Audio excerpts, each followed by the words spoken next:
Hello बच्चों, कैसे हो? बढ़िया। आप बढ़िया तो मैं भी बढ़िया। तो देखो बच्चों, आज हमें क्या पढ़ाई करनी है। आज है हमारे पास क्लास 12th का एमसीक्यू सीरीज का लेक्चर नंबर 6। तो ये एमसीक्यू सीरीज का छठा लेक्चर है। और इससे पहले 5 लेक्चर आपको प्लेलिस्ट में मिल जाएंगे। जो बोर्ड एग्ज़ाम के लिए एमसीक्यू सीरीज हमने स्टार्ट की है, उसकी प्लेलिस्ट में आपको इससे पहले 5 लेक्चर मिल जाएंगे।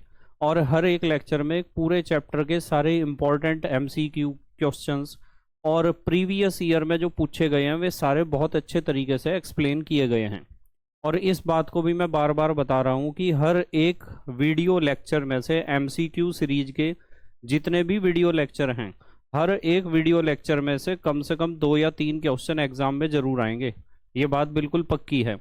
ये जरूरी नहीं है कि वे एमसीक्यू के फॉर्म में ही आएँ, मतलब जरूरी नहीं है कि बहुविकल्पीय प्रश्न के रूप में आए, पर यह बात बिल्कुल पक्की है कि जरूर आएंगे कम से कम 2 या 3 क्वेश्चन हर एक लेक्चर में से। ठीक है, देखो ध्यान से।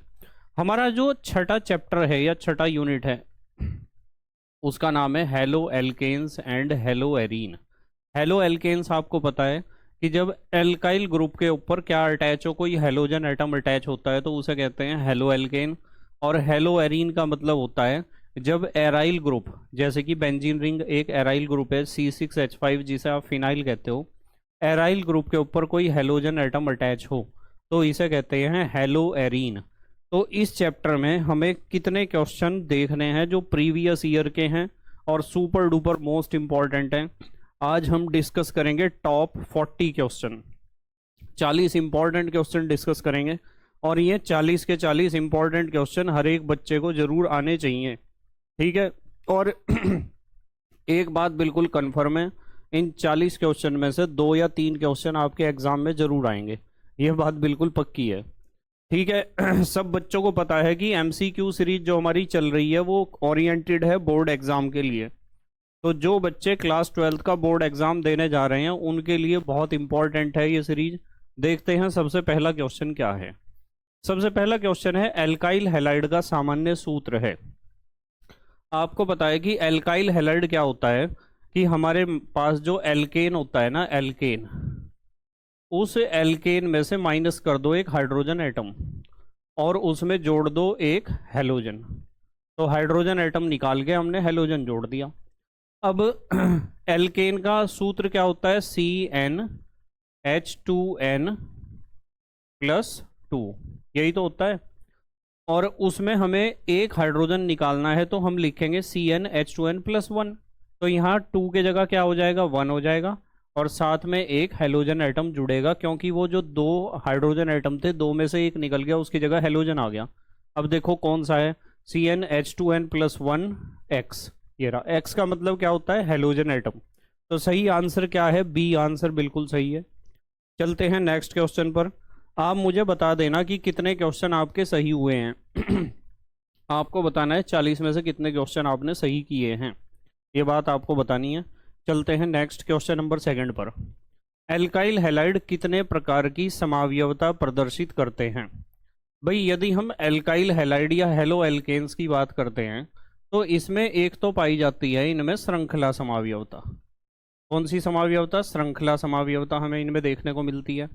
नंबर 2, दूसरी पाई जाती है इनमें स्थान समावयवता। स्थान कह दो या स्थिति कह दो, एक ही बात है। और तीसरी हमें इनमें देखने को मिलती है प्रकाशिक समावयवता। कौन सी समावयवता? प्रकाशिक। तो इनमें कुल मिलाकर 3 प्रकार की समावयवता पाई जाती हैं एल्काइल हैलाइड या हेलो एल्केन्स में। तो सही आंसर कौन सा हुआ? बी। 3 प्रकार की समावयवता देखने को मिलती है, श्रृंखला, स्थान और प्रकाशिक। नेक्स्ट, अगला क्वेश्चन, क्वेश्चन नंबर 3। तीसरा क्वेश्चन देखो। क्वेश्चन है CH3 single bond CH double bond CH2 + HBr। इसके ऊपर हाइड्रोजन ब्रोमाइड का रिएक्शन कराना है, पर शर्त यह है कि बेंजोइल पेरोक्साइड है। आपको पता है बेंजोइल पेरोक्साइड की उपस्थिति में मार्कोनिकॉफ का नियम तो लगता नहीं है, यहाँ लगेगा anti Markovnikov's rule. Anti Markovnikov's rule लगेगा, जिसे आप खरास रूल भी कहते हो। कौन सा rule? Kharasch rule. Anti Markovnikov rule या खरास रूल में हमें बताया जाता है कि ये जो नेगेटिव पार्ट है ये तो प्लस में टूटेगा और ये माइनस में। नेगेटिव पार्ट वहां जुड़ेगा जहां ज्यादा हाइड्रोजन एटम है, तो ये एक पाई बॉन्ड टूट जाएगा। बी आर तो जुड़ेगा इधर क्योंकि इधर 2 हाइड्रोजन है, और एच जुड़ेगा इधर क्योंकि यहाँ 1 हाइड्रोजन है। तो हमें प्रोडक्ट क्या मिलेगा देखना जरा। CH3 ज्यों का त्यों रहेगा। CH3 के साथ क्या आएगा, CH, और इस H के ऊपर कौन जुड़ा है, H, CH2 सिंगल बॉन्ड, फिर CH2 और इस CH2 के साथ जुड़ा है Br। तो CH3 CH2 CH2 Br, देख लो कहाँ है। देखो CH3 CH2 CH2 Br, तो कौन सा ऑप्शन सही है, बी। बी बिल्कुल सही है हमारा ऑप्शन। ठीक है। नेक्स्ट अगला क्वेश्चन देखते हैं, चलो क्वेश्चन नंबर फोर्थ क्वेश्चन देखो ध्यान से। फोर्थ क्वेश्चन में कहा है यौगिक C3H6Cl2 के संभावित समावयवियों की संख्या है। ये एक यौगिक है, इसमें 3 कार्बन परमाणु है, 2 हेलोजन एटम है क्लोरीन के, और इन्होंने कहा कि कितने प्रकार के समावयवी इसके देखने को मिलेंगे। देखो कितने हैं, 3 कार्बन, 1 2 3 कार्बन और 2 हेलोजन है। ऐसा हो सकता है कि एक क्लोरीन यहाँ अटैच हो और एक क्लोरीन यहाँ अटैच हो। एक तो ये बन गया समावयवी। हाइड्रोजन तो पूरे कर दोगे ना कि इसके ऊपर 2 हाइड्रोजन जुड़ेंगे, इसके ऊपर 1, इसके ऊपर 3। अच्छा ऐसा भी तो हो सकता है कि ये 3 कार्बन एटम हैं, एक क्लोरीन इसके ऊपर जुड़ जाए और एक इसके ऊपर जुड़ जाए, तो एक समावयवी ये भी तो बन जाएगा। और एक समावयवी ये भी तो बन सकता है, 1 2 3 कार्बन परमाणु हैं और 2 क्लोरीन हैं, दोनों क्लोरीन इस कार्बन एटम पर जुड़ जाएं पहले पर ही, एक समावयवी ये बन गया। और एक ये भी तो बन सकता है, 1 2 3 दोनों क्लोरीन एटम इसके ऊपर जुड़ जाएं। अब कुछ बच्चे कहेंगे कि सर दोनों क्लोरीन एटम इसके ऊपर भी तो जुड़ सकते हैं। यदि दोनों क्लोरीन एटम इसके ऊपर जुड़ रहे तो भी ये पहले कार्बन के ऊपर जुड़ रहे हैं, और यदि दोनों क्लोरीन एटम इसके ऊपर जुड़ रहे तो भी वो पहले कार्बन के ऊपर ही जुड़ रहे हैं, क्योंकि फिर नंबरिंग इधर से स्टार्ट होगी, अभी तो इधर से स्टार्ट होगी। तो कितने प्रकार के समावयवी मिले, 1 2 3 और 4। अब आप कहोगे कि सर श्रृंखला समावयवता तो यहां मिली नहीं है। श्रृंखला समावयवता इसलिए नहीं मिली क्योंकि 3 कार्बन एटम सरल श्रृंखला में ही जुड़ सकते हैं आपस में, 3 कार्बन एटम में कोई ब्रांच नहीं निकल सकती जो हम श्रृंखला समावयवी इनके बनाएं। तो 4 प्रकार के समावयवी हमें देखने को मिलेंगे, तो सही उत्तर कौन सा है, बी। यदि आपको लगता है कि इस क्वेश्चन का हमें स्क्रीनशॉट ले लेना चाहिए, जो भी क्वेश्चन आपको लगता है कि इसका स्क्रीनशॉट ले लेना चाहिए तो उसका ले लेना स्क्रीनशॉट। चलो नेक्स्ट क्वेश्चन के ऊपर मूव करते हैं, और लास्ट में मुझे जरूर बता देना कि कितने क्वेश्चन आपके सही हुए हैं।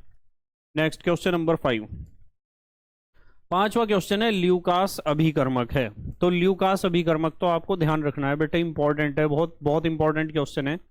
सांद्र HCl और निर्जल जिंक क्लोराइड को जब एक साथ प्रयोग किया जाता है तो इसे कहते हैं ल्यूकास अभिकर्मक। ठीक है, इसे तो आपको याद रखना है बिल्कुल। नेक्स्ट अगला क्वेश्चन, क्वेश्चन नंबर 6, छठा क्वेश्चन।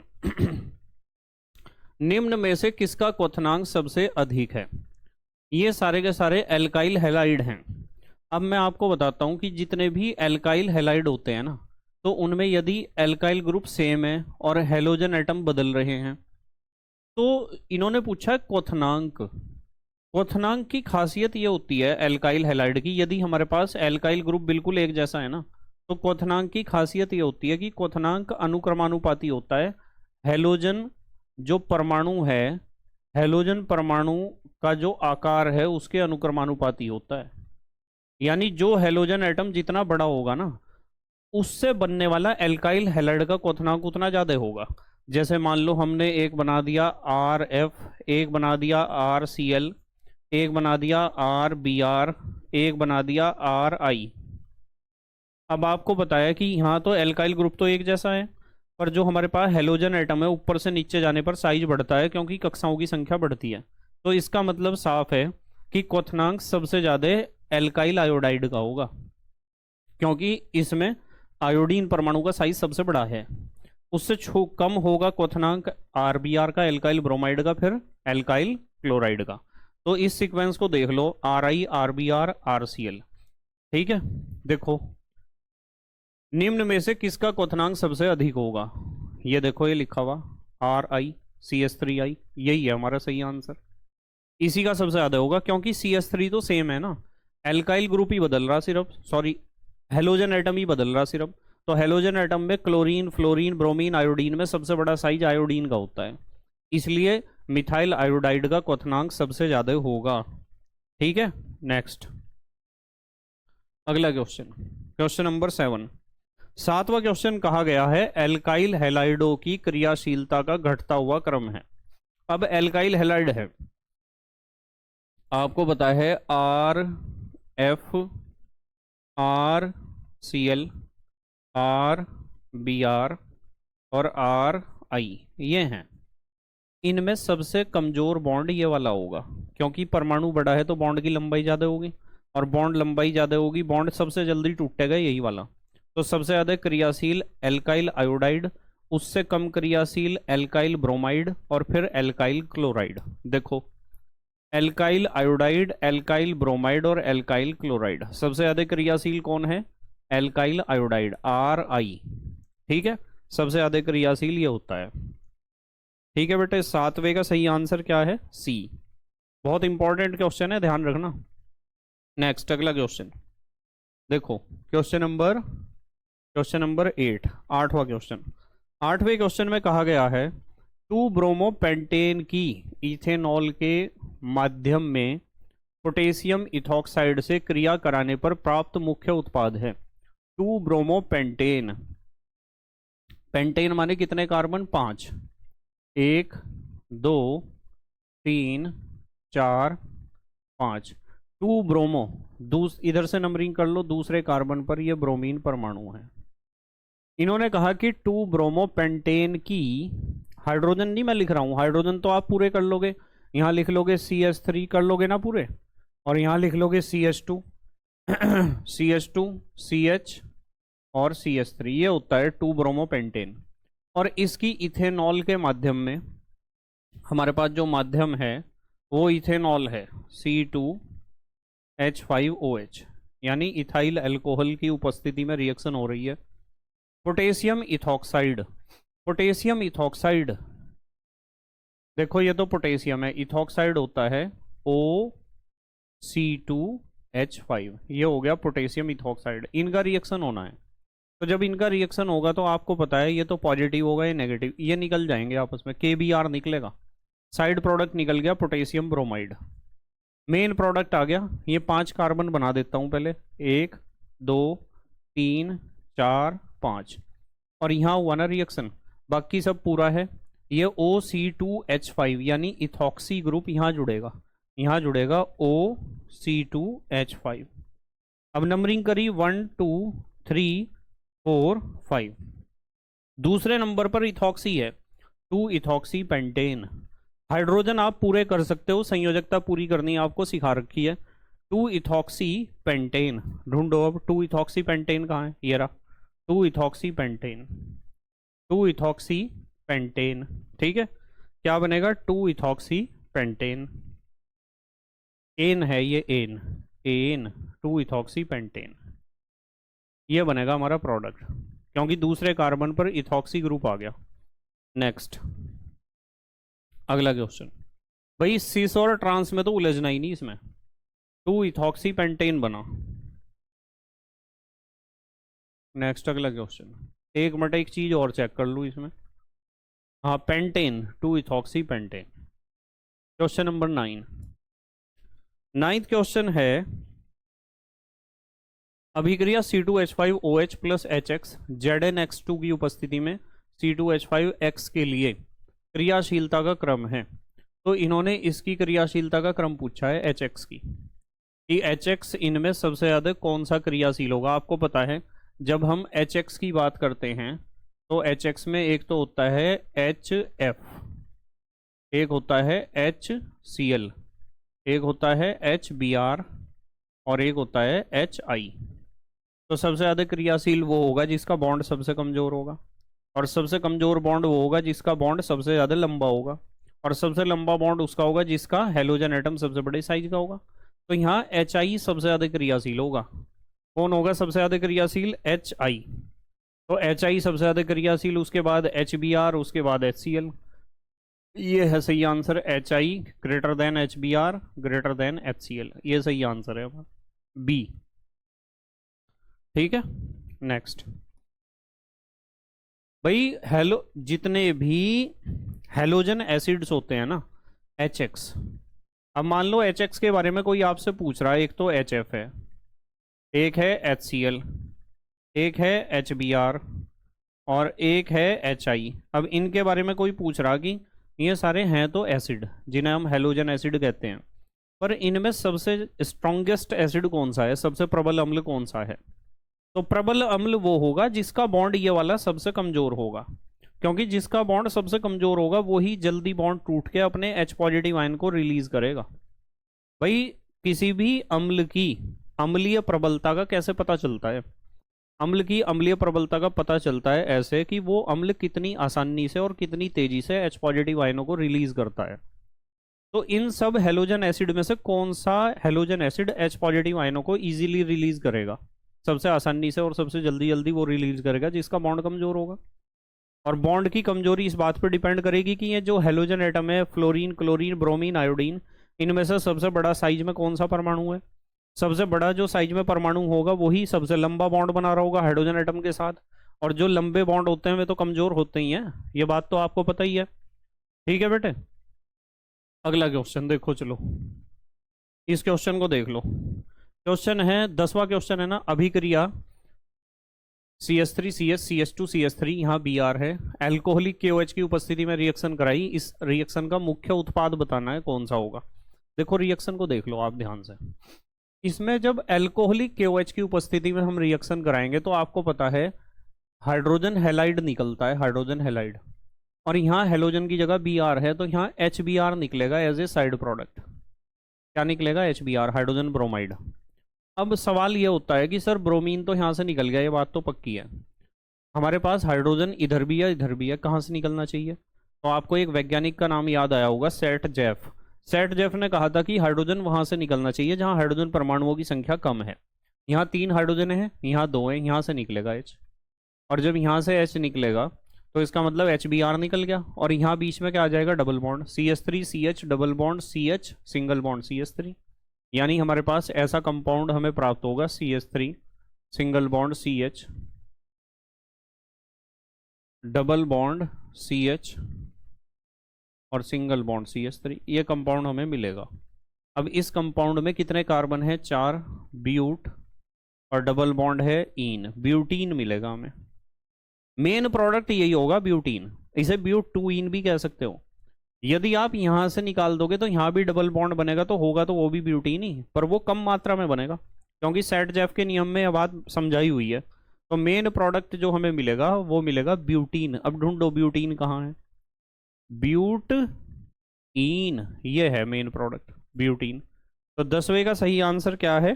B, butene. नेक्स्ट अगला क्वेश्चन,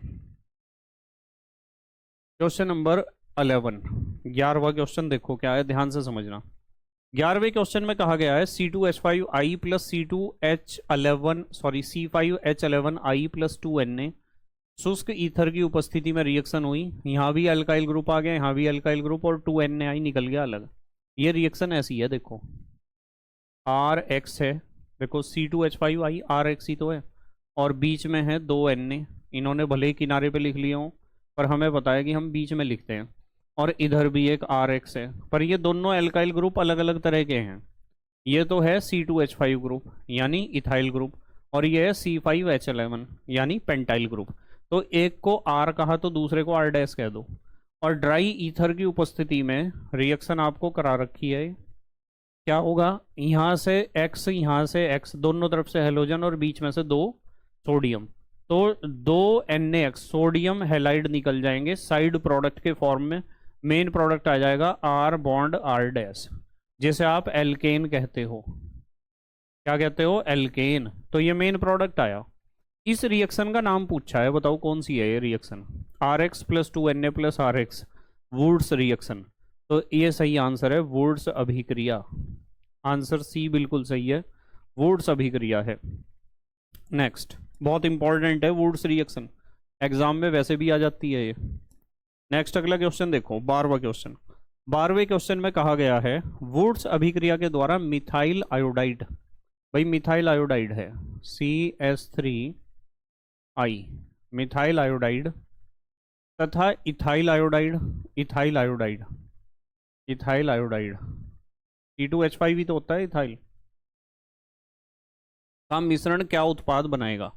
अब आप सोडियम लोगे 2 परमाणु, और जब इस रिएक्शन को करोगे तो ज़्यादातर बच्चे लिख के आएंगे कि सर इससे तो प्रोडक्ट, जब आपने बर्तन में मिथाइल आयोडाइड और इथाइल आयोडाइड लिया और सोडियम लिया और शुष्क ईथर की उपस्थिति में आपने रिएक्शन कराई तो क्या बनेगा, CH3 सिंगल बॉन्ड C2H5, ऐसा बताएंगे ज़्यादातर बच्चे कि केवल आपका 3 कार्बन वाला एल्काइल ग्रुप यानी एल्केन यानी प्रोपेन बनेगा, पर ऐसा जरूरी नहीं है। पता क्या होगा बेटे, प्रोपेन तो बनेगा ही, उसके अलावा ऐसा भी तो हो सकता है कि दोनों के दोनों जो हमारे मिथाइल आयोडाइड है वही रिएक्शन कर जाएं सोडियम के साथ, ऐसा भी तो हो सकता है कि इधर भी CH3I आ गया 2 सोडियम के साथ और इधर भी आ गया CH3I,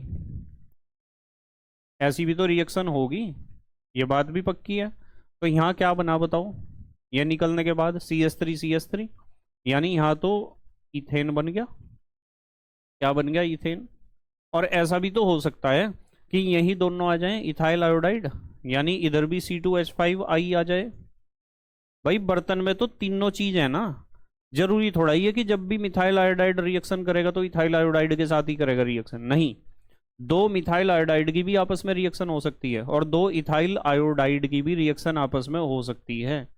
ऐसा भी हो सकता है कि 2 इथाइल आयोडाइड आपस में रिएक्शन कर जाएं, ऐसा भी हो सकता है। तो यहाँ क्या बना बताओ, 2 और 2 4 कार्बन यानी ब्यूटेन, यहाँ बन गया ब्यूटेन।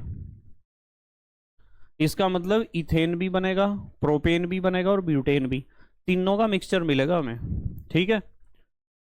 इथेन भी मिलेगा, प्रोपेन भी मिलेगा और ब्यूटेन भी, तीनों मिलेंगे। तो सही उत्तर है ये सभी, सही उत्तर डी है। तीनों तरह के प्रोडक्ट का मिक्सचर आपको मिलेगा बर्तन के अंदर, ठीक है बेटे। चलो नेक्स्ट अगला देखते हैं क्वेश्चन, बहुत बढ़िया क्वेश्चन है। ज़्यादातर बच्चे इसका आंसर प्रोपेन लिख कर आएंगे क्योंकि उन्हें यहाँ दिखाई दे रहा है मिथाइल आयोडाइड और यहाँ इथाइल आयोडाइड, पर हमने इस बात को सीख रखा है फ्रेश लेक्चर्स में से, उसमें सीख रखा है कि भाई जब 2 अलग अलग तरह के एल्काइल हैलाइड वुड्स रिएक्शन में पार्टिसिपेट करते हैं तो ऐसी स्थिति में 3 तरह के एल्केन का मिक्सचर हमें मिलता है, ठीक है बेटे। चलो नेक्स्ट अगला क्वेश्चन करो, क्वेश्चन नंबर 13, क्वेश्चन नंबर 13, 13वां क्वेश्चन है मोनोहेलो एल्केन, मोनोहेलो एल्केन, जैसे मान लो हमारे पास ये है CH3 सिंगल बॉन्ड CH2Cl, ठीक है, मोनोहेलो है, एक हेलोजन एटम है।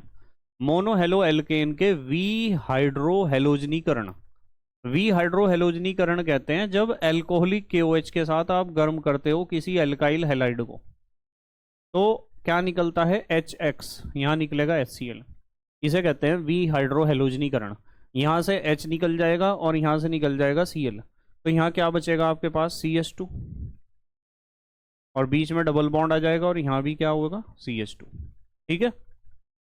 हेलोजनीकरण अभिक्रिया के फलस्वरूप बनता है, क्या बनता है, कौन सा बॉन्ड बना, देखो ये डबल बॉन्ड, एल्कीन ही तो बनता है। तो सही उत्तर क्या है, द्विआबंध, सही उत्तर है बी, द्विआबंध, ठीक है, डबल बॉन्ड बनता है जब भी आप वी हाइड्रोहेलोजनीकरण करोगे मोनोहेलो एल्केन का। नेक्स्ट, ये सारे क्वेश्चन प्रीवियस ईयर के हैं, बोर्ड एग्जाम के, ध्यान रखना हर एक क्वेश्चन बहुत इंपॉर्टेंट है और इन 40 क्वेश्चन में से कम 2 या 3 क्वेश्चन आपके एग्जाम में जरूर आएंगे, पक्की है ये बात बिल्कुल। और ये जरूरी नहीं है कि वे बहुविकल्पीय प्रश्न के रूप में ही आए, ये आवश्यक नहीं है। चलो नेक्स्ट, क्वेश्चन नंबर 14 क्वेश्चन में कहा गया है हेलो एरीन में CX आबंध में कार्बन का संकरण होता है। हेलो एरीन ऐसा ही तो होता है बेटे, ये बेंजीन रिंग है और इसमें हमने ये 3 बॉन्ड दिखा दिए अंदर के और यहाँ जुड़ा है एक हेलोजन एटम, ये होता है हेलो एरीन। इस वाले कार्बन का संकरण पूछा है।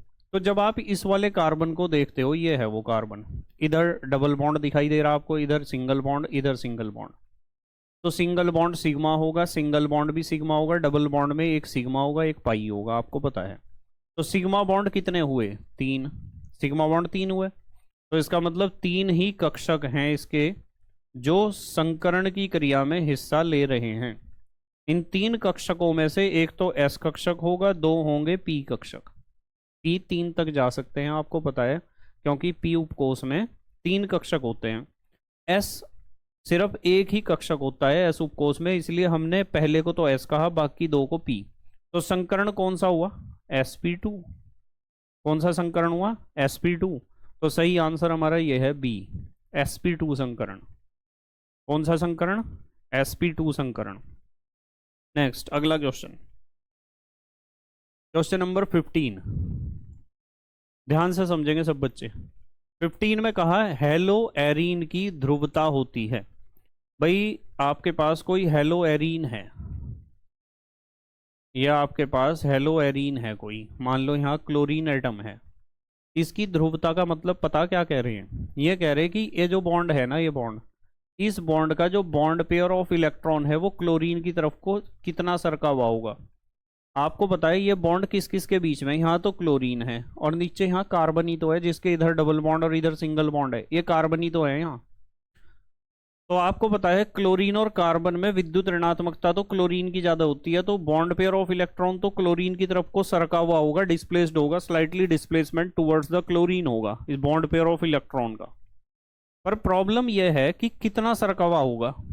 यदि ये bond pair of electron chlorine की तरफ ज्यादा सरका हुआ है तो हम कहेंगे बहुत ज्यादा ध्रुवीय होगा नेचर हेलो एरीन का, क्योंकि जितना ज्यादा सरका हुआ होगा ऊपर की तरफ को, इस हेलोजन एटम के ऊपर उतना ही ज्यादा ऋणावेश आएगा और कार्बन एटम के ऊपर उतना ही ज्यादा धनावेश आएगा। तो ज्यादा सरका हुआ है या नहीं है? अब मैं आपको बताता हूं कि ये जितना सरकना चाहिए था ना, यदि हमारे पास कोई क्लोरीन का परमाणु या हेलोजन का परमाणु होता, उसके साथ कार्बन होता और साथ में हाइड्रोजन होते, तो ये बात बिल्कुल पक्की है कि bond pair of electron chlorine की तरफ बहुत ज्यादा सरक जाता। पर इस केस में नहीं सरकेगा। अब सवाल खड़ा होता है कि सर क्यों? इसलिए नहीं सरकेगा क्योंकि ये जो बेंजीन रिंग है ना, ये बेंजीन रिंग में आपको पता है कि ये पाई बॉन्ड के इलेक्ट्रॉन्स ऐसे घूमते रहते हैं। इसका मतलब यह है कि बेंजीन रिंग इस बॉन्ड पेयर ऑफ इलेक्ट्रॉन को अपनी तरफ को खींचने का काम करेगी। इस कार्बन के अंदर भले ही इतनी हिम्मत ना हो, पर बेंजीन रिंग में अनुनाद की घटना जो हमें देखने को मिलती है, उस अनुनाद की घटना के कारण ये बॉन्ड पेयर ऑफ इलेक्ट्रॉन जितना ज्यादा क्लोरीन की तरफ को सरकना चाहिए उतना ज्यादा नहीं सरकेगा। इसलिए हम कहेंगे कि भाई ये जो हेलो एरीन है वो ध्रुवीय तो होता है पर बहुत कम ध्रुवीय होता है, जितना होना चाहिए उतना नहीं होता। कारण यही है अनुनाद, पाई इलेक्ट्रॉन्स इसमें जो फंसे रहते हैं, इस वजह से। तो हम कहेंगे इसका उत्तर क्या कहेंगे? अल्प ध्रुवीय, बहुत कम ध्रुवीय होता है हेलो एरीन, ठीक है, अल्प ध्रुवीय। नेक्स्ट, अगला देखो जरा क्वेश्चन, क्वेश्चन नंबर 16 क्वेश्चन पढ़ो ध्यान से।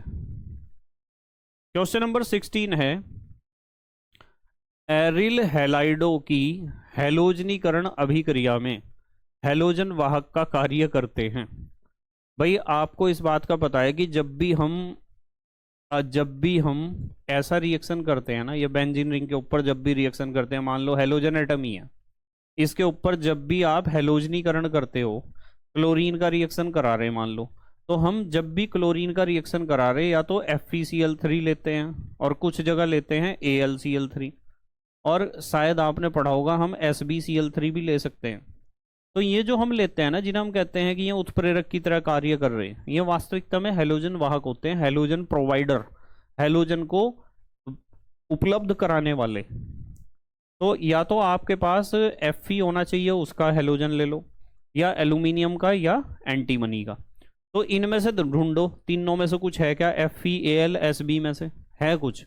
ये रहे देखो Fe के क्लोराइड, तो सही उत्तर ये है ए हमारा। और तो ये तो लेंथेनम है, एक्टीनियम है, ये प्लेटिनम है, इनके क्लोराइड तो नहीं इस्तेमाल किए जाते हैं हैलोजन वाहक के रूप में, तो सही उत्तर है हमारा ए। इनमें से कोई सा भी आ सकता है FeAl Sb में से, ध्यान रखना। चलो नेक्स्ट, अगला क्वेश्चन देखते हैं। Question number 17। 17वें क्वेश्चन में कहा गया है CCl4 तथा ताप की उपस्थिति में सिल्वर बेंजोएट व Br2 की क्रिया द्वारा निर्मित होता है। सिल्वर बेंजोएट ऐसा होता है, आपको पता है, बेंजीन रिंग, और बेंजीन रिंग के ऊपर अटैच है COO ग्रुप और Ag, ये होता है सिल्वर बेंजोएट। अब इसके ऊपर रिएक्शन करानी है CCl4 और ताप की उपस्थिति में, तो आप लिख सकते हो यहाँ CCl4 है और साथ में टेम्परेचर भी है। ताप की उपस्थिति में सिल्वर बेंजोएट व Br2 का रिएक्शन, इसके ऊपर रिएक्शन कराना है मैं Br2 का। ठीक है, यहाँ लिख देता हूँ, चलो ब्रोमीन का रिएक्शन कराना है। सिखा रखी है रिएक्शन आपको कि ये दोनों बॉन्ड टूट जाएंगे, सिखा रखी है। Br2 का रिएक्शन होगा, एक Br यहाँ जुड़ेगा और एक Br यहाँ। एक तो CO2 गैस निकल गई साइड प्रोडक्ट के फॉर्म में, एक सिल्वर ब्रोमाइड निकल गया साइड प्रोडक्ट के फॉर्म में। मेन प्रोडक्ट आया बेंजीन रिंग के ऊपर, क्या अटैच है Br, जिसे आप कहते हो ब्रोमोबेंजीन। तो यहाँ ब्रोमोबेंजीन ही तो बनेगा मेन प्रोडक्ट, यही तो बनेगा मेन प्रोडक्ट, ये ब्रोमोबेंजीन C6H5Br। तो सही आंसर कौन सा होगा बताओ? सही आंसर यही है, देखो C6H5Br, ये होगा मेन प्रोडक्ट A। सही आंसर A है। Next question number 18। 18वें क्वेश्चन में कहा गया है गाटरमैन अभिक्रिया में आवश्यक उत्प्रेरक है। बहुत इंपॉर्टेंट क्वेश्चन है, गाटरमैन अभिक्रिया में आवश्यक उत्प्रेरक कौन सा होता है? जब आप गाटरमैन अभिक्रिया को देखते हो उसमें बेंजीन रिंग होता है। देखो ये गाटरमैन रिएक्शन में आपको बताता हूँ, ये बेंजीन रिंग है और बेंजीन डाइजोनियम क्लोराइड के ऊपर हमने रिएक्शन कराई। तो यहाँ हम जो उत्प्रेरक लेते हैं वो लेते हैं Cu और HBr। ऐसा करने से क्या होता है, N2 गैस निकल जाएगी अलग और यहाँ आपका Br आ जाएगा और N2 गैस निकल जाएगी अलग। यही तो है गाटरमैन अभिक्रिया। तो इसमें उत्प्रेरक Cu/HBr है, ये रहा ऑप्शन A, Cu/HBr। तो 18वें का सही उत्तर है A। ठीक है, चलो नेक्स्ट अगले क्वेश्चन पर चलते हैं। Question number 19। क्वेश्चन नंबर 19 में कहा है क्लोरोबेंजीन है ना, बेंजीन रिंग के ऊपर Cl है, हाँ ठीक है। क्लोरोबेंजीन का रिएक्शन करा रहे हैं हम CH3COCl के साथ AlCl3 की उपस्थिति में। A और B दो प्रोडक्ट का मिक्सचर हमें मिला। अभिक्रिया में A और B क्या है? देखो अभी क्या है A और B, ये हमारे पास है क्लोरोबेंजीन, इसके ऊपर रिएक्शन हम करा रहे हैं CH3COCl का। अब आपको पता प्रेडल क्राफ्ट एसाइलेशन याद आया होगा, प्रेडल क्राफ्ट एसाइलीकरण। अब क्या होता है इसमें कि ये जो क्लोरीन एटम आया ना, इसने ऑर्थो पोजीशन को एक्टिवेट कर दिया और पैरा पोजीशन को एक्टिवेट कर दिया। या तो HCl यहाँ से निकलेगा और प्रोडक्ट मिलेगा आपको, यदि HCl यहाँ से निकला तो COCH3 तो यहाँ आ जाएगा, तो हमारे पास प्रोडक्ट ऐसा बनेगा, बेंजीन रिंग, ये Cl ऊपर है और यहाँ आ जाएगा COCH3।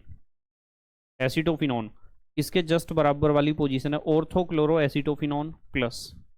और यदि ऐसा हुआ कि यहाँ से H और यहाँ से Cl निकले तो COCH3 यहाँ आ जाएगा, जो मेजर प्रोडक्ट होगा ज़्यादा मात्रा में तो यही बनेगा। ये बेंजीन रिंग के ऊपर Cl है, यहाँ आ जाएगा COCH3। तो ऑर्थो क्लोरो एसीटोफिनॉन और पैराक्लोरो, देखो ऑर्थो मेटा पैरा, पैराक्लोरो एसीटोफिनॉन का मिक्सचर मिलेगा आपको। देखो ऑर्थो क्लोरो एसीटोफिनॉन और पैराक्लोरो एसीटोफिनॉन, तो सही उत्तर हमारा C है। इसमें दोनों हैं, ऑर्थो क्लोरो एसीटोफिनॉन भी मिलेगा, पैरा क्लोरो एसीटोफिनॉन भी मिलेगा, और यहाँ से HCl निकलेगा साइड प्रोडक्ट, जो इन्होंने किसी भी ऑप्शन में HCl नहीं दिया, साइड प्रोडक्ट HCl निकलेगा। पर इन्होंने पूछा था A और B बताओ क्या है, मुख्य उत्पाद पूछे थे। ऑर्थो क्लोरो एसीटोफिनॉन और पैरा क्लोरो एसीटोफिनॉन का मिक्सचर मिलेगा आपको। ठीक है बेटे, चलो नेक्स्ट अगला क्वेश्चन देखते हैं। Question number 20। 20वें क्वेश्चन में कहा गया है फिनॉल की PCl5 से क्रिया द्वारा निर्मित उत्पाद है। आप कहोगे कि सर इस रिएक्शन में तो हम बहुत परफेक्ट हैं, फिनॉल की PCl5 से रिएक्शन करानी है। ये हमारे पास फिनॉल है यानी बेंजीन रिंग, ये फिनॉल है और इसके ऊपर रिएक्शन करानी है किसकी, PCl5 की। जब आप PCl5 का रिएक्शन फिनॉल के ऊपर कराते हो तो ऑक्सीजन के दोनों तरफ के बॉन्ड टूट जाएंगे, और दोनों तरफ के बॉन्ड टूट जाएंगे, एक Cl इधर एक Cl इधर, बीच में PCl3, तो बेंजीन रिंग के ऊपर Cl, ठीक है, और POCl3 और HCl यानी क्लोरोबेंजीन बनेगा। क्लोरोबेंजीन, POCl3 और HCl, यहाँ दे रखा है क्लोरोबेंजीन, तो सही उत्तर ए है। 20वें का सही उत्तर क्या है, ए, क्लोरोबेंजीन। रिएक्शन सीख रखी है ना, ये वाली बहुत इंपॉर्टेंट रिएक्शन है बेटे। और मैं आपको बार बार बता रहा हूँ कि ये जो 40 क्वेश्चन मैं आपको करा रहा हूँ इनमें से 2 या 3 क्वेश्चन एग्जाम में जरूर आएंगे, पक्की बात है बिल्कुल। इसलिए हर एक क्वेश्चन को ध्यान से समझ लो। और ये भी बात बताई है कि जरूरी नहीं है कि ये क्वेश्चन आपके बहुविकल्पीय के रूप में ही आए, MCQ के रूप में आए, ये जरूरी नहीं है। ये वेरी शॉर्ट क्वेश्चन के रूप में भी आ सकते हैं, अभिक्रिया पूर्ण करो के रूप में भी आ सकते हैं, क्या होता है जब के रूप में भी आ सकते हैं, कैसे प्राप्त करोगे के रूप में भी आ सकते हैं, तो इसलिए इस बात का ध्यान रखो। देखते हैं क्वेश्चन नंबर 21। 21वें क्वेश्चन में कहा गया है क्लोरोबेंजीन की क्रिया क्यूप्रस ऑक्साइड की उपस्थिति में अमोनिया से कराने पर प्राप्त होता है। क्लोरोबेंजीन का रिएक्शन कराना है आपको, ये बेंजीन रिंग और इसके ऊपर क्लोरीन अटैच है। क्लोरोबेंजीन का रिएक्शन क्यूप्रस ऑक्साइड की उपस्थिति में, क्यूप्रस ऑक्साइड की उपस्थिति में अमोनिया से कराना है, HNH2, तो क्या होगा, होगा ये निकलेगा HCl। HCl निकल गया, यहाँ लिख दिया हमने HCl निकल गया as a side product. Main product आया बेंजीन रिंग, और बेंजीन रिंग के ऊपर क्या अटैच हो गया, NH2, इसे हम कहते हैं एनिलीन। क्या कहते हैं, एनिलीन। तो मेन प्रोडक्ट एनिलीन बनेगा, सही उत्तर बी है हमारा। 21वें का सही उत्तर क्या है, बी, एनिलीन बना। Next question number 22। 22वें क्वेश्चन में कहा गया है, बहुत इंपॉर्टेंट है 22वां क्वेश्चन, बहुत इंपॉर्टेंट है, ध्यान रखना, एग्जाम में आने के चांस बहुत ज्यादा हैं इसके। इसमें कहा गया है क्लोरोफॉर्म प्राप्त किया जा सकता है। भाई क्लोरोफॉर्म प्राप्त किया जा सकता है हेलोफॉर्म रिएक्शन से। हेलोफॉर्म रिएक्शन बहुत इंपॉर्टेंट है, इसलिए यह क्वेश्चन इंपॉर्टेंट है।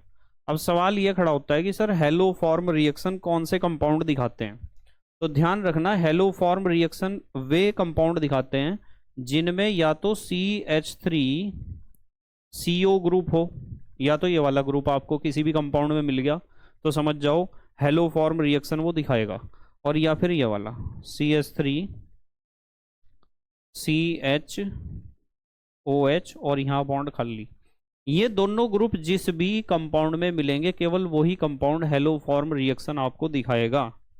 अब यदि आप इसकी बात करो मीथेनॉल की, मीथेनॉल ऐसा होता है CH3OH, ठीक है, क्या है, CH3OH। अब इसमें तो आपके पास ग्रुप है, ये रहा, कौन सा ग्रुप है, ये वाला ग्रुप है CH3CHOH, ठीक है। मतलब इन्होंने कहा कि क्लोरोफॉर्म प्राप्त किया जा सकता है, इसमें तो कोई सा भी ग्रुप नहीं है CH3OH में, CH3CHOH भी नहीं आ रहा उसमें, और CH3CO भी नहीं आ रहा, ये नहीं दिखाने का।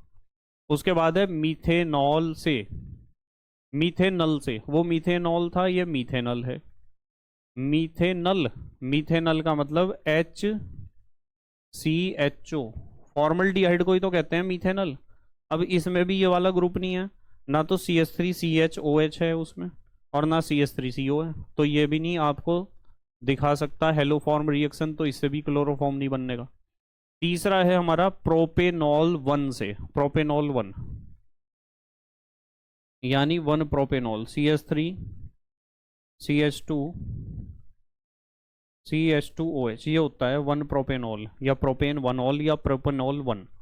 अब इसमें देख लो है क्या कहीं, CH3CO है, नहीं है, CH3CHOH है, नहीं है, CH3CHOH ग्रुप नहीं है इसमें, तो ये भी नहीं दिखा सकता, ये भी हेलोफॉर्म रिएक्शन नहीं दिखाएगा, और हेलोफॉर्म रिएक्शन नहीं दिखाएगा तो क्लोरोफॉर्म बना नहीं सकता।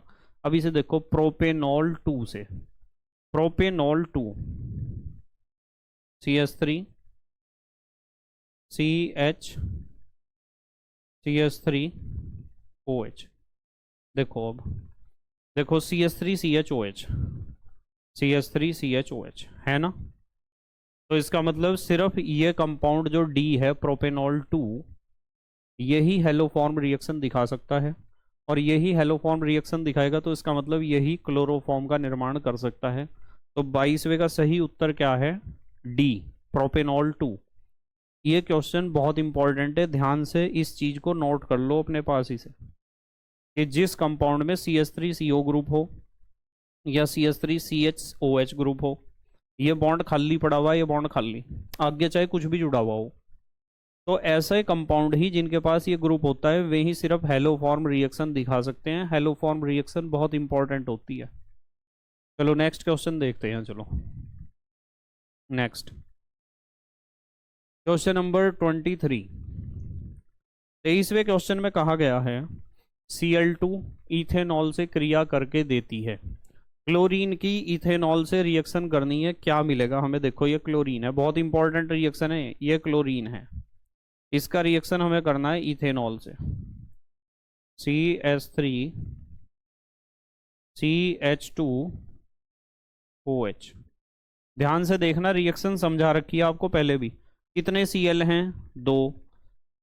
एक तो इस H के साथ, एक इस H के साथ निकल जाएगा, यानी यहां निकलेंगे 2 HCl side product, 2 H 2 Cl, main product CH3CHO, main product CH3CHO।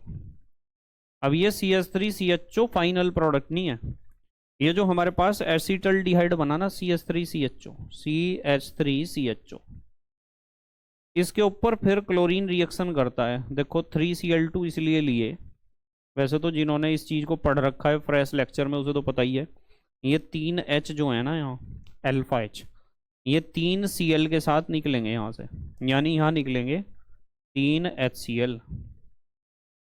अब ये 6Cl हैं, 3 दूनी 6, 6 में से 3Cl यहाँ आ जाएंगे, CCl3CHO, यानी तीनों हाइड्रोजन को हटा दिया 3Cl ने। CCl3CHO मेन प्रोडक्ट है जिसे हम कहते हैं क्लोरल। ठीक है, क्लोरल का एक और नाम भी है, कभी दूसरे नाम से एग्जाम में आ जाए, इसे कहते हैं ट्राइक्लोरो एसिटल्डिहाइड। देखो ये CH3CHO एसिटल्डिहाइड है ना, एसिटल्डिहाइड के इन तीनों हाइड्रोजन की जगह 3 क्लोरीन आगे, देखो तो 3 क्लोरीन आगे, इसलिए इसे कहते हैं ट्राइक्लोरो एसिटल्डिहाइड, और शॉर्ट में इसका नाम होता है क्लोरल। तो देखो क्लोरल कहाँ बन रहा, ये रहा क्लोरल। तो सही उत्तर डी है हमारा। सही उत्तर क्या है? डी। जहां आपको लगता है स्क्रीनशॉट ले लेना चाहिए वहां ले लेना screenshot. Next question number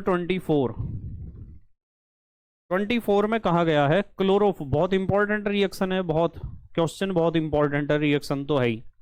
chloroform प्रकाश की उपस्थिति में ऑक्सीकृत होकर बनाता है। क्लोरोफॉर्म देखो बेटे, CHCl3 यही तो होता है क्लोरोफॉर्म, और इसका ऑक्सीडेशन जब भी होता है ना, चलो ऐसे लिख देता हूँ ऑक्सीडेशन को, ½ प्रकाश की उपस्थिति में, जब भी प्रकाश को ऐसे लिखते हैं ना H-, तो क्या होता है, यहाँ से HCl निकलेगा, और मेन प्रोडक्ट जो आएगा ये O1 है, ध्यान रखना, COCl2। क्या बनेगा? COCl2 बनेगा, फास्जीन गैस, और HCl निकल जाएगा मेन प्रोडक्ट। ठीक है, COCl2 और HCl, यहाँ 2 लेने की जरूरत नहीं है, 2 लिखने की जरूरत नहीं है, COCl2। ठीक है, हमने तो ½ लिया है ना, ½ लिया है, यदि O2 लेते तो 2 लेने की आवश्यकता होती है हमें। ठीक है, COCl2 बनता है जिसे हम कहते हैं फास्जीन, एक विषैली गैस होती है फास्जीन गैस। तो सही उत्तर ये है। आप इस रिएक्शन को ऐसे भी लिख सकते हो, ये क्लोरोफॉर्म है और यहाँ नवजात ऑक्सीजन लिख दो ऐसे, ½ ना लिख के, और सनलाइट की प्रेजेंस में रिएक्शन को करा दो, COCl2 बना दो मेन प्रोडक्ट। HCl चाहो तो आप दिखा सकते हो। ठीक है, साइड प्रोडक्ट चाहे तीर के नीचे दिखा दो आप, मेन प्रोडक्ट लिखना जरूरी है। तो सही उत्तर ए है, और इम्पॉर्टेंट क्वेश्चन है ये, ध्यान रखना। जितने क्वेश्चन आपके सही हो रहे हैं उन्हें नोट करते रहो, जब लेक्चर कंप्लीट हो जाएगा तो आपको बताना है कि कितने क्वेश्चन आपके सही हुए हैं। Next question number 25। 25वें क्वेश्चन में कहा गया है प्राइमरी एमीन और क्लोरोफॉर्म और एल्कोहलिक KOH ये रिएक्शन करके किसी प्रोडक्ट को बनाते हैं। ये प्रोडक्ट क्या है, मुख्य उत्पाद क्या है? ठीक है, बहुत बढ़िया रिएक्शन है, बहुत ही बढ़िया रिएक्शन। प्राइमरी एमीन ऐसा ही तो होता है, जब कोई एल्काइल ग्रुप अटैच हो NH2 के साथ, इसे कहते हैं प्राइमरी एमीन या प्राथमिक एमीन। क्लोरोफॉर्म CHCl3, एक Cl यहाँ जोड़ दो, एक यहाँ जोड़ दो, एक यहाँ जोड़ दो, ऐसे ही तो सिखा रखी है आपको रिएक्शन। और एल्कोहलिक KOH ले लो, जब 3 Cl हैं तो KOH के भी 3 ही अणु हमें लेने पड़ेंगे। बताओ, ये रिएक्शन करा रखी है कि यहाँ से क्या निकलेगा? KCl, यहाँ लिख देता हूँ मैं, 3 तो निकल गए KCl। और जल के अणु देखो कितने हैं, H 1 2 3 4 और 2 6 6H। 6H को आप ऐसे लिखते हो 3H2। देखो 6H हो गए, 3 दूनी 6। ऑक्सीजन ये 3 हो गए, 1 2 3, तो 3 ऑक्सीजन गए, 3 निकल गए जल के अणु। अब क्या बचा आपके पास? N बचा, एक तो ये N बचा और एक बचा ये C। तो मेन प्रोडक्ट आया एल्काइल आइसोसाइनाइड। ये है मेन प्रोडक्ट एल्काइल आइसोसाइनाइड। ढूंढ लो, ये बन गया आइसोसाइनाइड। आइसोसाइनाइड बना, और इस रिएक्शन को कहते हैं कार्बाइल अमीन अभिक्रिया। इंपॉर्टेंट है बहुत। कार्बाइल अमीन अभिक्रिया या आइसोसाइनाइड अभिक्रिया भी इसका नाम होता है। ठीक है बेटे, चलें अगले क्वेश्चन पर। Question number 26। क्वेश्चन नंबर 26 में कहा है क्लोरोफॉर्म का प्रयोग होता है। भाई क्लोरोफॉर्म की खासियत यह है कि यह कार्बनिक विलायक है, अध्रुवीय विलायक, कार्बनिक विलायक। तो इसका सही उत्तर है औद्योगिक विलायक के रूप में। यह ध्यान रखना, क्लोरोफॉर्म का उपयोग औद्योगिक विलायक के रूप में होता है इनमें से। नेक्स्ट अगला क्वेश्चन, क्वेश्चन नंबर 27। 27 में कहा है क्लोरोफॉर्म की मिथाइल एमीन तथा एल्कोहलीय KOH के साथ क्रिया से बनने वाला दुर्गंध युक्त पदार्थ है। क्लोरोफॉर्म, मिथाइल एमीन, देखो CH3NH2, ये तो हो गया मिथाइल अमीन। मिथाइल अमीन और क्लोरोफॉर्म कह रहे हैं CHCl3। एल्कोहलिक KOH कह रहे, KOH ये लिख दिया। कार्बाइल अमीन अभिक्रिया ही तो है, जैसे आप आइसोसाइनाइड अभिक्रिया भी कहते हो। कर लोगे क्या रिएक्शन? ये क्या निकलेंगे, 3 KCl, 6 3 निकलेंगे H2O, और ये बनेगा CH3NC, CH3NC मिथाइल आइसोसाइनाइड। ढूंढो कहाँ लिखा हुआ है मिथाइल आइसोसाइनाइड, ये रहा मिथाइल आइसोसाइनाइड। डी उत्तर सही है, मिथाइल आइसोसाइनाइड बनेगा। नेक्स्ट अगला क्वेश्चन, क्वेश्चन नंबर 28। 28वें क्वेश्चन में कहा गया है क्लोरोपिक्रीन है, ये तो याद रखना है आपको बेटे। क्लोरोपिक्रीन का फार्मूला होता है CCl3NO2। ये क्लोरोपिक्रीन होता है, ध्यान रखना। इसे ऐसे भी लिख दिया जाता है कि ये कार्बन है और यहाँ NO2 लिख दिया और फिर लिख दिया 3 Cl, ऐसे भी लिख देते हैं क्लोरोपिक्रीन को। तो दोनों का एक ही मतलब है। ठीक है, next question number 29। Question number 29 ध्यान से देखेंगे। 29 क्या है? 29 में कहा गया है एल्कोहलिक KOH की उपस्थिति में किस मिश्रण के साथ कार्बाइल अमीन परीक्षण किया जाता है? एल्कोहलिक KOH के साथ एल्कोहलिक KOH के साथ दो चीज ली थी, एक तो प्राइमरी अमीन लिया था और एक क्लोरोफॉर्म। ठीक है, क्लोरोफॉर्म है, रजत चूर्ण नहीं, है तो हो नहीं सकता। त्रिहैलोजनीकृत मीथेन, देखो ये त्रिहैलोजनीकृत मीथेन एक कार्बन है, बिल्कुल सही। ये क्लोरोफॉर्म ही लिख रखा है और प्राइमरी अमीन, तो सही उत्तर यही हुआ, बी हमारा। ठीक है, कार्बाइल अमीन अभिक्रिया के ऊपर क्वेश्चन कई तरीके से पूछे जाते हैं। कार्बाइल अमीन अभिक्रिया कहो या आइसोसाइनाइड अभिक्रिया कहो, पर इंपॉर्टेंट है, ध्यान रखना, एग्जाम में आता है ये बहुत। त्रि हेलोजन, हेलोजनीकृत मीथेन इसे ही कहते हैं, 3 हेलोजन वाला मीथेन। वैसे तो ये तीनों यदि हेलोजन यहाँ से हटा दिए जाएं तो CH4 ही तो बनेगा मीथेन। तो मीथेन में हमने 3 हेलोजन अटैच कर दिए। नेक्स्ट क्वेश्चन नंबर 30, तीसवा क्वेश्चन। तीसवा क्वेश्चन है, जब क्लोरोफॉर्म सांद्र नाइट्रिक अम्ल से क्रिया करता है तो निम्न में से क्या बनता है। ठीक है, क्लोरोफॉर्म सांद्र नाइट्रिक अम्ल से क्रिया करता है, इंपॉर्टेंट क्वेश्चन है। क्लोरोफॉर्म होता है आपका CHCl3, ये क्लोरोफॉर्म है। इसका रिएक्शन हमें कराना है नाइट्रिक अम्ल से, HNO3 से, कंसंट्रेट है। जब रिएक्शन होगा तो क्या होगा, तो होगा ही H2O, ये निकलेगा H2O, H2O निकल जाएगा, साइड प्रोडक्ट। मेन प्रोडक्ट देखो क्या बनेगा, CCl3, NO2 ही तो बचा, CCl3 और NO2, जिसे अभी पढ़ा था क्लोरोपिक्रीन। CCl3N, ऑक्सीजन तो गया ना एक यहाँ H2O में, CCl3NO2 देखो कहाँ है, ये रहा देखो, CCl3NO2, सही उत्तर ये है, क्लोरोपिक्रीन बनता है। ध्यान रखना इस रिएक्शन का, इंपॉर्टेंट है ये। नेक्स्ट अगला question, question number 31। Question number 31, ये क्लोरोपिक्रीन का ये रिएक्शन सब बच्चों को जरूर आना चाहिए, एग्जाम में आने के चांस हैं इसके बहुत ज़्यादा इस बार। नेक्स्ट अगला क्वेश्चन देखो, क्वेश्चन नंबर 31। CHCl3 ऑक्सीकरण पर देता है, अभी हमने पढ़ा था क्लोरोफॉर्म का ऑक्सीकरण जब होता है, अभी रिएक्शन पढ़ाया था, क्या बनती है, फास्जीन गैस। ये भी बहुत इंपॉर्टेंट है, क्या बनती है, फास्जीन गैस, COCl2 जिसे हम कहते हैं, फार्मूला COCl2 होता है। नेक्स्ट क्वेश्चन नंबर 32, फास्जीन है, फास्जीन यही तो है, COCl2, इंपॉर्टेंट है। फास्जीन बनाने का रिएक्शन भी क्लोरोफॉर्म का ऑक्सीडेशन करते हैं, तो कैसे फास्जीन बनती है, ठीक है बेटे। Next question number 33, question number 33 है, हेलोफॉर्म किसके ट्राई हेलोजन व्युत्पन्न है। भाई हेलोफॉर्म होता है ऐसा, CHX3, जैसे क्लोरोफॉर्म CHCl3, जैसे ब्रोमोफॉर्म CHBr3, जैसे आइडोफॉर्म CHI3, ये सारे हेलोफॉर्म हैं। अब ये सारे बन के तो आए होंगे इससे ही, CH4 से, CH4 के 3 हाइड्रोजन हटके कोई सा हेलोजन आगे 3 परमाणु, तो मीथेन से ही तो बनते हैं, तो सही उत्तर है मिथेन, ए। 35वें का सही उत्तर क्या है, ए, मीथेन से ही तो बनते हैं, इसी के तो व्युत्पन्न है।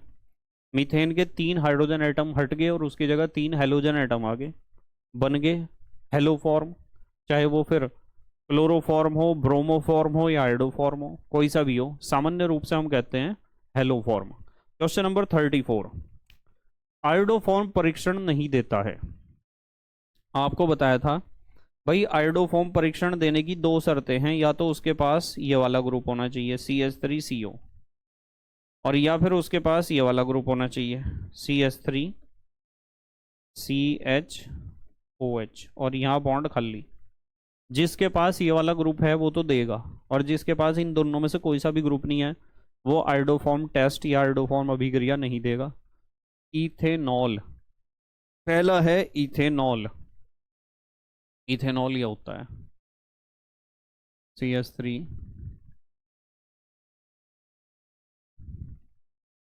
इथेनॉल का मतलब इथाइल अल्कोहल, ठीक है। अब देखो इसमें जो है CH3CH, हाँ है बिल्कुल।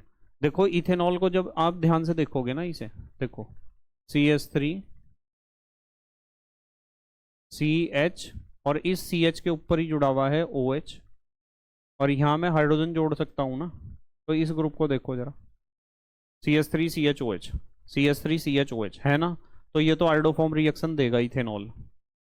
उसके बाद बेंजोफिनॉन, बेंजोफिनॉन यानी इधर भी C6H5 है,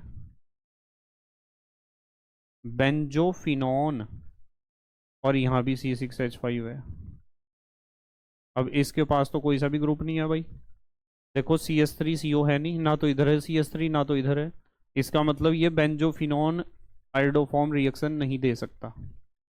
इसके बाद दोनों में से कोई सा भी ग्रुप नहीं है। अब इथेनॉल है, इथेनॉल,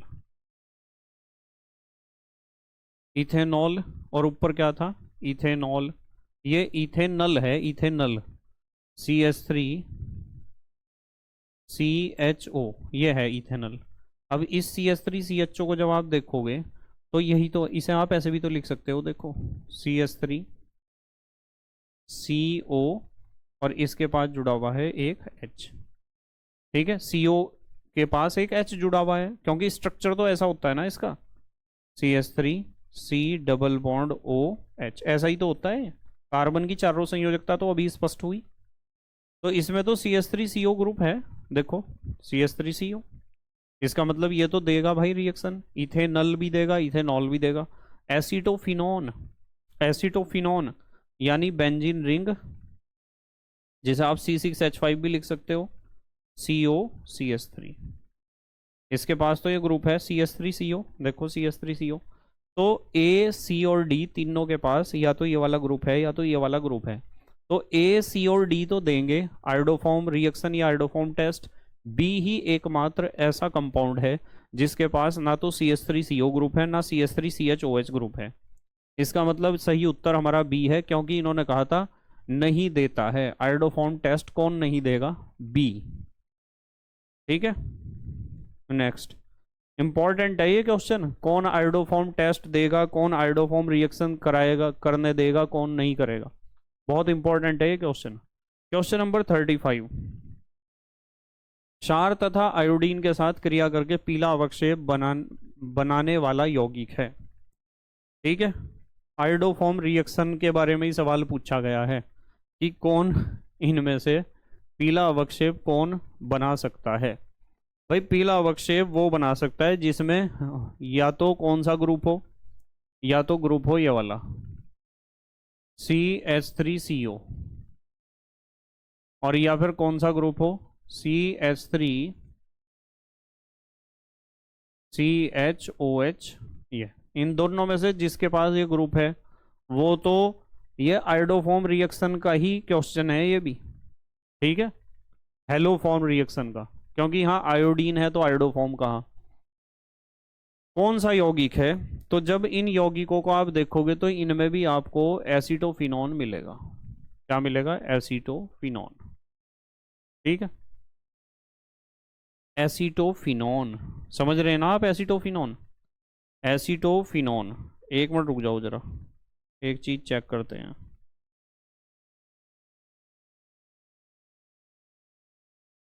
देखो कंफ्यूजन नहीं होना चाहिए, यहाँ था बेंजोफिनॉन और वो है एसीटोफिनॉन। अब एसीटोफिनॉन कैसा होता है? एसीटोफिनॉन ऐसा होता है कि इसमें ये तो बेंजीन रिंग है, ये CO है, ये CH3, तो इसमें तो CH3CO ग्रुप है। इसका मतलब ये तो रिएक्शन देगा बिल्कुल, हेलो फॉर्म रिएक्शन देगा। और यहाँ हमारे पास आयोडो फॉर्म रिएक्शन है, तो सही उत्तर B है इसका, 35वें का, एसीटोफिनॉन। नेक्स्ट, और किसी में कोई सा भी ग्रुप नहीं मिलने का। बेंजोफिनॉन अभी हमने पढ़ा था। ठीक है, इथाइल फिनाइल कीटोन में नहीं होने का। इथाइल, बेंजोफिनॉन तो पढ़ लिया था। बेंजोफिनॉन तो ऐसा होता है, देखो ये बेंजोफिनॉन है, बताओ कहीं है क्या दोनों में से कोई सा ग्रुप?